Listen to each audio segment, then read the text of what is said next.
अस्सलामुअलैकुम दोस्तों।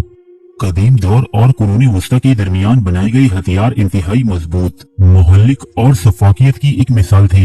ये हथियार जंग के दौरान फतह हासिल करने के लिए बड़ी महारत से बनाए गए थे और इन हथियारों को देखकर ये अंदाजा होता है कि इनको बनाने वाले कदीम लोग हमसे कहीं ज्यादा ज़हीन और होशियार थे।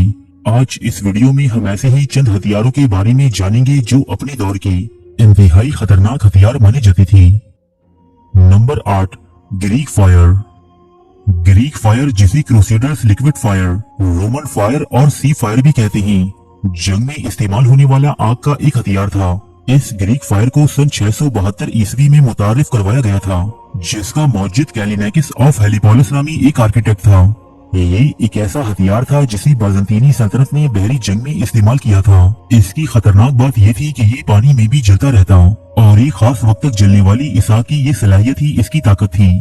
ग्रीक फायर का इस्तेमाल 13वीं सदी में कुस्तुनतुनिया की अजीम मुहासरे के दौरान और कई दूसरी मुहिमात में कामयाबी के लिए किया गया था। ग्रीक फायर का फार्मूला आज तक एक राज है। दौरे हाजिर के साइंसदान आज भी इसे बनाने से कासिर हैं। ये भी वाज़ेह नहीं है कि इस आग को कैसे भड़काया जाता था, लेकिन इस खौफनाक ग्रीक फायर को जलाने के बाद इसे बुझाना एक बहुत ही मुश्किल काम था। Number 7, hell burners. Hell burner एक तरह का फायर शिप था जो 16वीं सदी ईस्वी के दौरान यूरोप में इस्तेमाल किया जाता था। ये फायर शिप्स वो जहाज थे जो आतिशगीर मादे से भरे होते और इनका मकसद दुश्मन के जहाजों को आग लगाना होता था। दुश्मन के जहाजों को जलाकर खाकसार कर देने के लिए ये हेल बर्नर्स बनाए गए थे। बारूद से लदी होने की वजह से ये हेल बर्नर्स बहुत ज्यादा मुहल्लिक थी। उस जमाने में बहरी जहाज लकड़ी से बनाई जाती थी, इसलिए समंदर में तैरते ये फायर शिप्स उस दौर में इंतहाई खतरनाक हथियार थे। हेल बर्नर को सीज ऑफ एंटवर्प और बैटल ऑफ ग्रेवलाइस के दौरान बड़े पैमाने पर तबाहकारी फैलाने के लिए इस्तेमाल किया गया था। Number 6, the claw of Archimedes. The claw of Archimedes जिसे आयरन हेड भी कहा जाता है, इस कदीम हथियार को आर्किमिडस ने सैरोकिस शहर को समंदरी हमला आवरों से महफूज रखने के लिए बनाया था। बहुत से मौरखीन इसी मौजूदा दौर में इस्तेमाल होने वाली क्रेन की इब्तिदाई शक्ल ख्याल करते हैं। ये हथियार एक हुक से लैस था जो हमला आवर के बहरी जहाज को जुज़वी तौर पर पानी से बाहर निकाल लेने की काबिल था।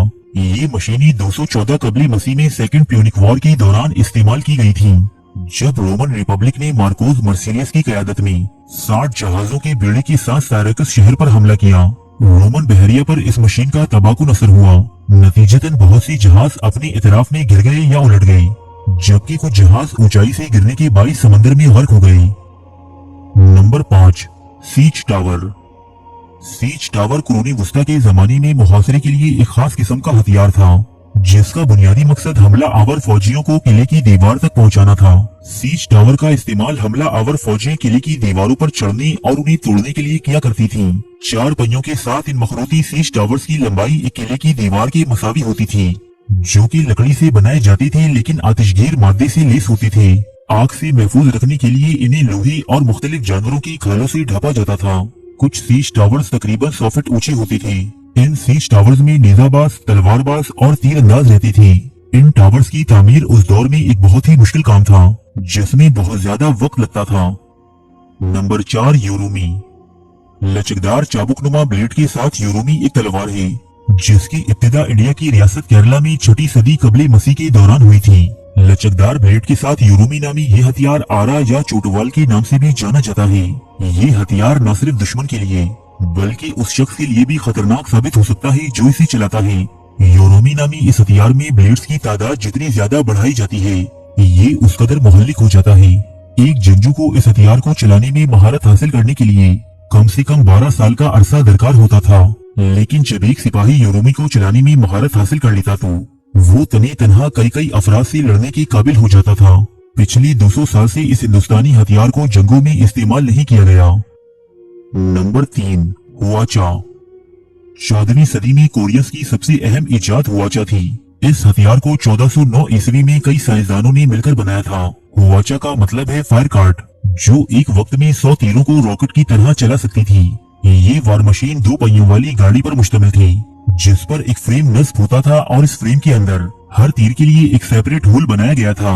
हालांकि इस तरह की हथियार का पहला तस्वुर चीन में पेश किया जा चुका था, लेकिन कोरियंस ने इसमें बहुत सी तब्दीलियां करके इसे इंतहाई मोहल्लिक और कारगर बना दिया था। इस खतरनाक हथियार की वजह से बैटल ऑफ हैंग्यू में सिर्फ 3400 कोरियन फौजियों ने 30,000 से ज्यादा जापानी फौजियों को मैदानी जंग से भागने पर मजबूर कर दिया था। नंबर 2, मैंगोनेल। मैंगोनेल या मंजनीक किसी किले या शहर की मुहासरे के दौरान इस्तेमाल होने वाला सबसे कारगर हथियार था, जो सबसे पहले कदीम चीन में बनाया गया। इस हथियार का नाम एक यूनानी लफ्ज मैंगानो से माखज है, जिसका मतलब है जंग का इंजन। ये हथियार जमीन से 17 फुट ऊंचे थे, लेकिन अपनी जगह पर कायम रखने के लिए इन्हें जमीन के अंदर 4 फीट गहराई में नस्ब किया जाता था। इसमें 35 फीट लंबा एक थ्रोइंग आर्म होता था, जो किसी भी किले या शहर पर भारी भरकम पत्थर बरसाने के लिए इस्तेमाल होता था। ये हथियार अपनी अफादियत के 22 सैकड़ों साल तक मुख्तलिफ अफवाज की जेरी इस्तेमाल रहा। नंबर 1, आर्किमिडीज डेथ रे। साइरेक्यूस शहर के मशहूर जमाना साइंसदान आर्किमिडीज ने तारीख के कई मौकों पर इस शहर के लोगों की तकदीर बदल दी थी। मुख्तलिफ शोबों में साइंसी उलूम को आगे बढ़ाने के साथ साथ इसने अपने तेज दिमाग का इस्तेमाल अपने शहर के लोगों की हिफाजत के लिए भी किया।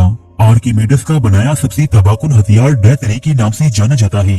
ये एक ऐसी डिवाइस थी जो साइरेक्यूस शहर की दीवारों पर नस्ब की गई थी और सूरज की शुआओं को मुनक्किस करके दूर से आने वाले बहरी जहाजों में आग लगा देने की सलाहियत रखती थी।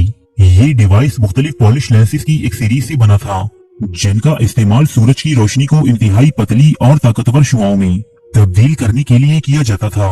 ये शुआएं बहरी जहाजों के बादबानों पर पड़ते ही इनमें आग के शोले भड़का देती। मौर्रखीन के मुताबिक डेथ रे ने साइरेक्यूस शहर को बैरूनी हमला आवरों से महफूज रखने में इंतहाई अहम किरदार अदा किया था।